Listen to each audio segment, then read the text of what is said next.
Welcome to NDC special story. ఈరోజు ఈ చెట్టు యొక్క విశిష్టత తెలుసుకుందాం. ఈ చెట్టు ఎక్కడుంది?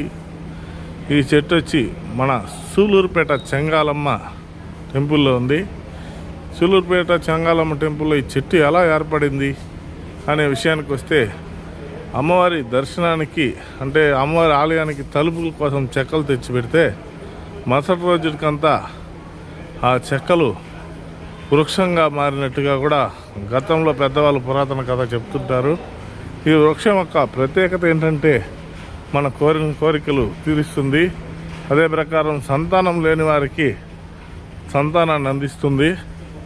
ఇక్కడ చూడండి ఎంత పెద్ద మహావృక్షంగా మారిందో. ఎన్నో సంవత్సరాలు కానీ లేకపోతే ఈ చెట్టు ఇంత గట్టిగా దృఢంగా ఉండదు. కాబట్టి ఈ స్థలాన్ని ప్రతి ఒక్కరూ, నెల్లూరు జిల్లా వాసులు కాకుండా ఆంధ్రప్రదేశ్ మొత్తం కూడా ప్రజలందరూ దీన్ని ఒకసారి వచ్చి విజిట్ చేయండి. అయితే అమ్మవారి కృపకైతే పాత్రలు అవుతాము.